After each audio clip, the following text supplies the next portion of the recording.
Olá pessoal, para você que não me conhece e está assistindo esse vídeo a primeira vez, meu nome é Ângelo. Nesse vídeo eu vou, na verdade estou fazendo aqui uma revisão, porque eu já havia postado um vídeo, pelo menos acho que uns 3 anos atrás, a respeito desse assunto, mas eu quis voltar nele, porque eu vou estar apresentando algo que eu não fiz no vídeo anterior. Então, só para recapitular, vamos lá. Vamos supor que nós temos aqui um circuito RL série e eu quero determinar, eu quero obter um circuito com a configuração em paralelo, sendo que nessa configuração eu não perca as características elétricas do circuito original, que é o série. O que eu quero dizer com isso? Mesmo eu alterando a configuração, eu desejo que a mesma energia que possivelmente seria absorvida da rede no circuito original também seja mesmo no circuito equivalente, né? A ideia é justamente essa, né? Se eu tenho aqui um circuito original dessa maneira e eu torno ele em um equivalente, então se ele é equivalente, então eu tenho que manter, né, as características do original, no que se refere à potência, né? Corrente que vai ser absorvido na rede, e etc. Então, para que seja possível fazer montar, né, esse circuito equivalente, né, obter esse circuito equivalente paralelo, né, partindo de uma associação série, eu tenho que partir do princípio que a admitância do circuito paralelo tem que ser igual à admitância do circuito série. O circuito série é aquele que eu tenho os dados fornecidos, né? E o circuito paralelo é aquele que eu ainda vou encontrar, né, os valores. Então, o pontapé inicial para obter aí o circuito equivalente paralelo é justamente esse. Considerar que a admitância do circuito paralelo ela vai ser igual à admitância do circuito série. Então, partindo, né, desse dado inicial, então eu vou fazer aqui o equacionamento de forma a trabalhar com os valores que eu tenho, né? Então, fazendo aqui a admitância, ela é o quê? Ela é igual ao inverso da impedância série, que por sua vez a impedância série é igual a 1 sobre a resistência série mais a reatância, no caso lá é a reatância indutiva série. Como aqui se trata de um número complexo e o denominador dele tem partes imaginárias, então é conveniente retirar o termo imaginário do denominador e passar para o numerador. Para fazer isso, você multiplica aí tanto o numerador quanto o denominador pelo seu conjugado. Fazendo toda essa manipulação matemática, né, vou resolvendo aqui. Aqui eu separo o termo real e o termo imaginário. E aí eu tenho que a admitância em paralelo ela tem essa configuração aqui, onde aqui é o termo imaginário que representa a condutância, né? Ou seja, a condutância do circuito equivalente paralelo, e aqui representa a susceptância, que é o inverso da reatância, né? Seja ela indutiva ou capacitiva. Então, a estrutura da admitância é muito similar à estrutura da impedância, né? A diferença é que muda aí os termos. Partindo da condutância, porque o que eu preciso eu quero calcular o valor da resistência paralela e da reatância indutiva em paralelo. Nós vamos obter isso através dos parâmetros aí da admitância. Então, eu sei que a condutância é o inverso da resistência. Logo, fazendo aqui para determinar o RP, né, a resistência do circuito paralelo, né, o equivalente, vai ser o inverso da condutância. Então, eu tenho essa expressão aqui, e de igual modo, a susceptância é o inverso da reatância, eu vou ter essa expressão aqui. Trabalhando aqui as equações, eu chego que, para determinar, né, a resistência do circuito equivalente paralelo, eu vou fazer esse cálculo aqui. Veja que, para determinar a resistência em paralelo, né, do circuito equivalente, eu uso os dados do circuito série, que são os valores que eu tenho. E aqui a mesma coisa. Beleza?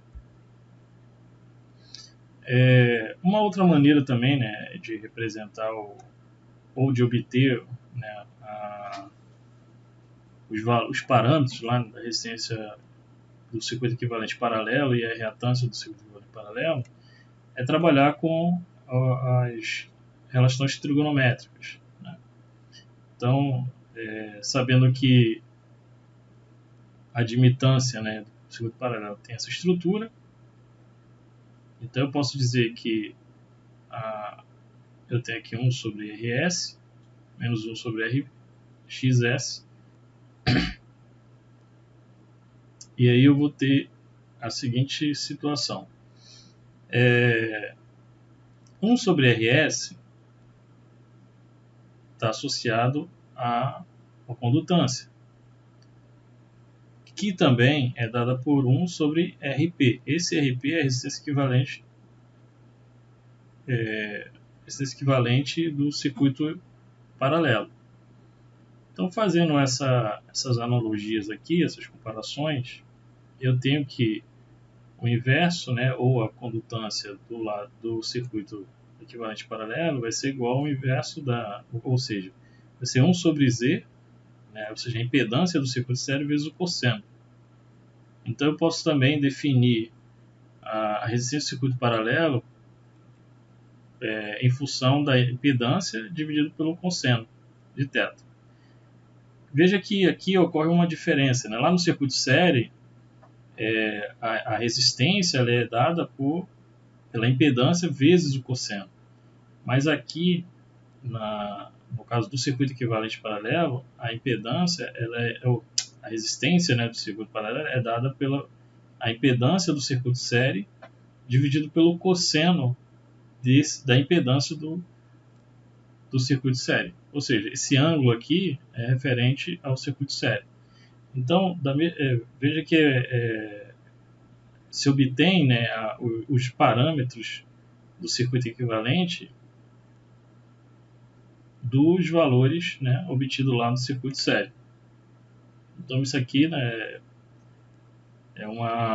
também pode facilitar, uma vez que se conheça, né, a impedância e o ângulo, né, do circuito série, é possível, dessa forma aqui um pouco mais simplificada, determinar os parâmetros do circuito equivalente paralelo. Aqui eu vou fazer uma aplicação prática disso que foi apresentado, né, porque alguém pode perguntar, né, pô, mas para que eu vou tornar um circuito série e um circuito equivalente paralelo? Eu já peguei uma prova de concurso em que caiu uma questão como essa aqui. É claro que os valores eram outros, né? Mas era semelhante a essa, onde se pedia para determinar o valor da reatância capacitiva de forma que o fator de potência do circuito fosse unitário. Então veja que não é dado, no problema lá também não estava sendo dado nem valor de tensão, o circuito não estava sendo alimentado por nenhuma fonte, né? Não havia dados de corrente, não havia dados de potência, simplesmente só tinha os valores do resistor e o valor da reatância, e se desejava aí determinar o valor dessa reatância aqui capacitiva para que o fator de potência seja unitário. Num primeiro momento, a pessoa pode chegar e falar assim, o valor do capacitor, da reatância capacitiva, vai ser igual da reatância indutiva, né? E aí achar que tornando uma reatância igual aqui a essa reatância indutiva, vai fazer com que o fator de potência seja unitário. Só que isso não é uma verdade. Por quê? O capacitor aqui ele não está conectado em paralelo com a reatância indutiva, né? Se tivesse em paralelo, ou se eles estivessem ligados aqui em série, né? Querendo anular a influência, né, a influência aí das reatâncias, né? Podia-se dizer que eles seriam iguais, né? Mas não é o caso aqui. Quer dizer, na verdade, é isso mesmo. Então eles teriam que estar aqui para que eu possa, né, fazer essa consideração de igualdade entre as reatâncias, né, indutiva e capacitiva. Eu tenho que garantir que a potência que vai ser fornecida por essa carga capacitiva seja a potência reativa que esse indutor necessita da rede. Então, se ele estiver em paralelo, então eu posso garantir isso. Então, uma utilização aí do método, né, de fazer essa conversão de série paralela, justamente trazer o circuito para uma configuração que não altere as características iniciais, né, as características elétricas, e me permita ter essa facilidade aí de determinar um parâmetro do circuito. Então, o que será feito eu vou tornar esse circuito série em seu equivalente paralelo. E eu vou usar aquelas equações que já foram apresentadas. Então, considerando aí que o fator de potência é unitário, né, e no circuito, né, equivalente paralelo, né, então, para determinar o valor dessa reatância capacitiva, eu vou partir do princípio que toda a energia reativa que esse indutor necessita vai ser fornecido pelo capacitor e não pela fonte conectada aqui ao circuito. E logo, essa parte aqui do circuito ela vai ficar isolada da fonte, né? Podendo assim dizer. Porque toda a energia reativa necessária para o funcionamento desse indutor vai ser fornecida aqui por esse capacitor. Então, partindo desse princípio, eu digo que a potência capacitiva vai ser igual à potência indutiva. Só que, mais uma vez, como eu não tenho os valores aí de potência na tensão, eu vou aqui fazer uma manipulação matemática de forma a obter o que eu quero apenas utilizando dados conhecidos.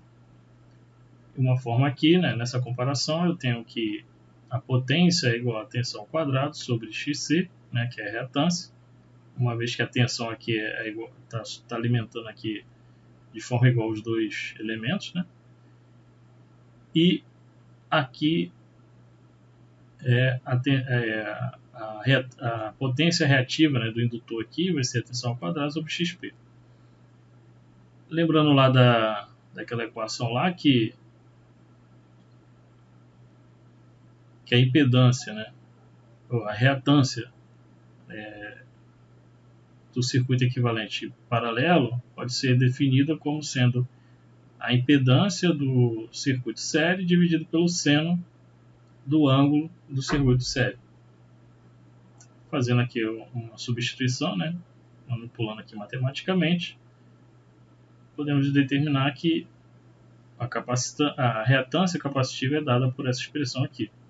E aplicando os valores conhecidos, né, do resistor e do indutor da reatância indutiva, né, do circuito série, chegamos aí a esse valor aqui de xc. E aqui eu botei aqui o valor da capacitância associada. Ou seja, esse capacitor de 12,5 ohms é o necessário para ser instalado aqui, né, nesse circuito, que é o circuito original, e ao fazer isso, o fator de potência do circuito será levado aí para a unidade. Agora eu quero mostrar só só para título de curiosidade, supondo que eu não queira eu tenho aquela mesma situação lá inicial, mas eu não quero que o fator de potência seja unitário, né? Eu quero que ele seja um valor genérico qualquer. Aqui no exemplo eu estou dando, eu vou ter um exemplo aqui, eu vou usar aqui um fator de potência diferente de 1, que é 0,93. Mas, para que eu tenha aqui uma expressão matemática que vai me atender de forma genérica, né, para qualquer valor de fator de potência, usando os dados, né, do circuito de série, então eu fiz o seguinte equacionamento. Porque aquele primeiro raciocínio ele só é válido para o fator de potência unitário. Nesse caso aqui, eu tenho que levar em consideração essa condição aqui, que a potência reativa final, né, o resultante, ela vai ser igual à potência reativa, né, indutiva menos a potência reativa capacitiva. E lembrando aqui, eu sei que a potência reativa final vai ser a potência ativa, que não vai mudar, vezes a tangente do ângulo final, que é o desejado. E aí fazendo aquela associação, botando em função das tensões, né? Embora não seja dada, mas aqui eu consigo, fazendo isso, eu consigo eliminar a dependência aí desse parâmetro de tensão ou de corrente e fico aqui apenas com as informações que eu já obtenho lá do circuito original. Então, manipulando aí as expressões, aqui eu estou calculando a reatância capacitiva em função dos dados do circuito equivalente paralelo, mas eu vou usar essa expressão aqui, por quê? Porque esses parâmetros aqui do circuito equivalente paralelo, eu teria que calcular eles primeiro para depois chegar nessa expressão para definir a reatância capacitiva, que vai fazer com que o fator de potência seja o que está sendo proposto aqui, né? Mas, como eu já conheço os parâmetros do circuito série, que é o circuito original, então é mais conveniente, sabendo essa expressão aqui, é mais conveniente utilizar diretamente os valores já conhecidos. Eu não preciso calcular a resistência equivalente do circuito paralelo, nem a reatância do circuito equivalente paralelo, para depois encontrar a capacitância. Eu não preciso fazer isso. Como eu já tenho os valores lá do circuito série, né, então, inserindo eles aqui nessa expressão, eu vou já definir direto o valor da minha reatância capacitiva. Então, aqui eu dei um exemplo, né, de um fator de potência 0,93. Então, aqui eu tenho um ângulo, né, referente a esse fator de potência. E aí, aplicando aqui, né, substituindo os valores, eu chego a essa reatância capacitiva. E aqui está a capacitância associada. Então, essa é a parte teórica, né? Se foi um pouco rápido aí, vocês podem deixar no comentário. Mas o meu objetivo aqui, na verdade, é mostrar isso numa simulação, né, o que foi calculado. Ou seja, eu vou comprovar aqui, né, por meio de uma simulação, o que nós apresentamos aqui. Beleza? Então, aqui no ambiente de simulação, né, aqui eu estou usando o PSIM. Deixa eu só dar uma... Então, aqui eu estou usando o PSIM. E aqui é o circuito original, né? E aqui é o circuito equivalente. Então, a princípio, né, eu desabilitei aqui o capacitor, né, para ele não influenciar aqui no circuito. E o que eu vou fazer? Eu vou rodar essa simulação e eu vou mostrar inicialmente que o circuito equivalente ele preserva as mesmas características aí do circuito original. Então, simulando aqui, eu vou pegar aqui, deixa eu ver aqui aqui eu tenho as medições aqui da tensão do circuito série, né? Eu vou inserir aqui a tensão do circuito paralelo. Só mudar essa cor. Em vez de verde, vou botar aqui um vermelho.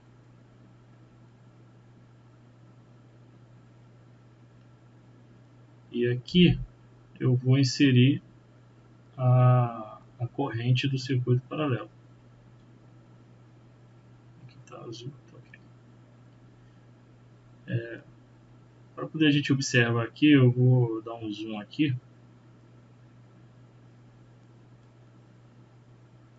Veja que os sinais estão sobrepostos, né? Então perceba que os sinais estão sobrepostos. Então tanto o circuito original, né, é série, aqui é a tensão, né, do circuito série, e aqui é a corrente do circuito série paralelo. Aqui está os dois também, né? Tensão do circuito série paralelo, aqui da corrente série paralela. Para podermos definir aqui o ângulo de fase, eu vou fazer o seguinte. Deixa eu, só para facilitar aqui, eu vou tirar o circuito.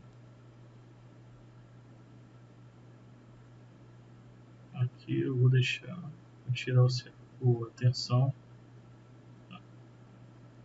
Então eu estou aqui com a corrente do circuito série, que é o circuito original, e a tensão do circuito série, que é o circuito original. Vamos obter aqui o valor do ângulo, né? Só para a gente ter uma noção do ângulo da defasagem angular aqui, nesse caso. Então a gente pegando aqui, melhorar um pouco pegando aqui o tempo.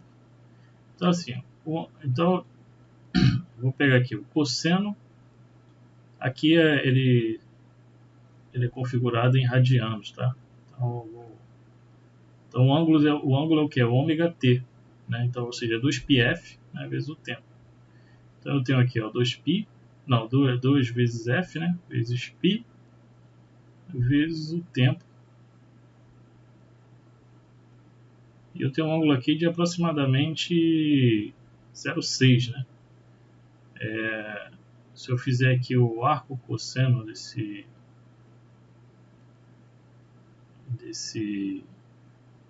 ângulo,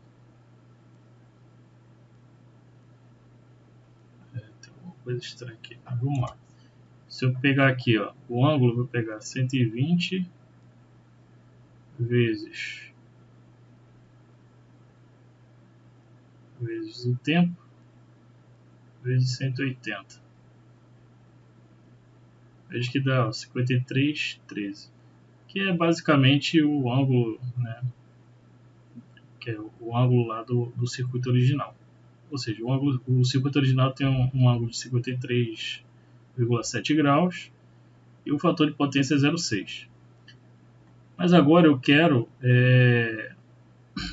usando aqui o MATLAB e também tomando como referência aqui o valor que eu utilizei para calcular, né, para o fator de potência unitário, que é 12,5.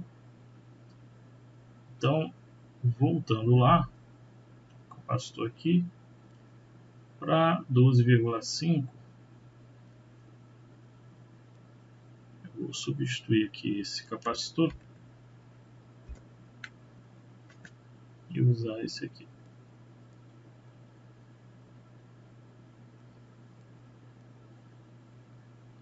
Então, o fator de potência unitário, tá? Aqui, ó. Eu tenho um C, que é 212 microfarad, que é o que está aqui. E aí eu vou habilitar aqui.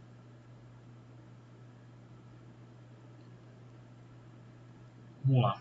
Rodando aqui o circuito, como eu já determinei aqui, eu vou só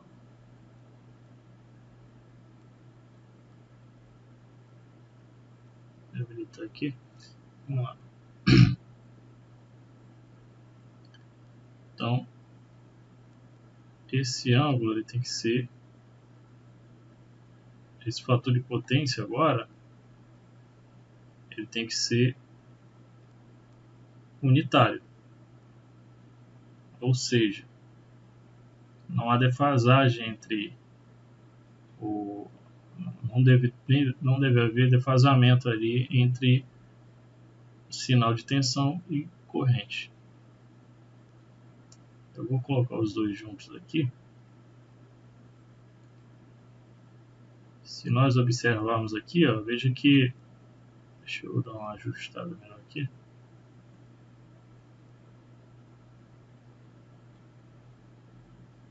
De observar, ó,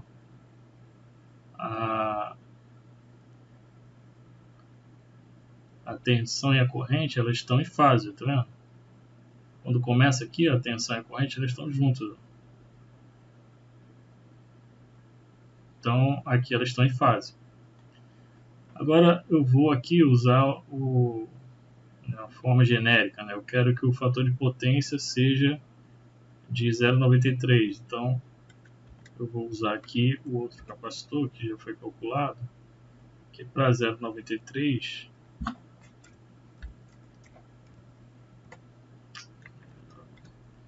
0,93, o valor do capacitor é esse aqui. Então, é esse carinha aqui. Aqui, ó, 0,93. E eu vou rodar aqui novamente. Opa, tem um erro aqui. Rodando aqui.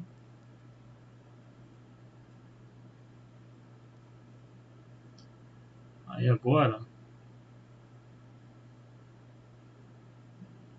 eu vou tirar aqui para a gente ver melhor.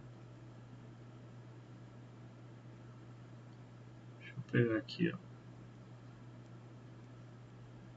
Então, pegando aqui, ó, início aqui, ó.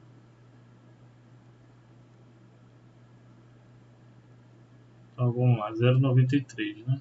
Então vamos pegar aqui, ó, cosseno, aqui o ângulo em radiano, né, como eu falei, então vai ser 120 vezes π vezes o tempo.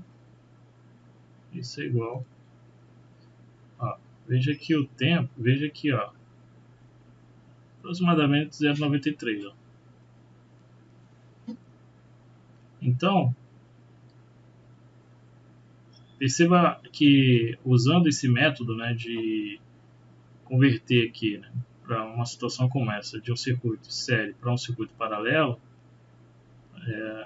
dá um ganho. Por quê? Imagina ter que fazer um cálculo, né? É possível também, mas dá mais trabalho. Imagina você ter que fazer uma associação, né, tipo, achar uma impedância que a impedância aqui, depois fazer o equivalente, né? Veja que eu tenho aqui um termo que não tem um valor, né? Então, o trabalho que ia ser fazer isso, tentar isolar um termo para conseguir achar o resultado, ia ser muito mais trabalhoso. É possível fazer? É, mas dá trabalho. Então, é mais conveniente usar esse recurso, né? Tornar o circuito equivalente, paralelo, e aí, partindo desse conceito, né, dependendo aí, né, se for um fator de potência unitária, é mais fácil, né, o raciocínio, mas também é possível calcular para um fator de potência diferente, né. Então, é mais uma questão de manipulação matemática conceitual. Claro que se você já souber essa expressão aqui, você não precisa fazer, você pula todas essas etapas de raciocínio aqui, só precisa empregar aqui os valores já definidos. Então, pessoal, é isso que eu gostaria de mostrar para vocês, né? No vídeo que eu já tinha feito anteriormente, eu não fiz essa abordagem. Então, se esse vídeo aí foi útil, né, a vocês, né, compartilha com seus amigos, né, nas suas redes sociais, e se tiver alguma dúvida com relação ao que eu falei aqui, pode deixar aí nos comentários. Então, até uma próxima e a gente se esbarra por aí. Forte abraço.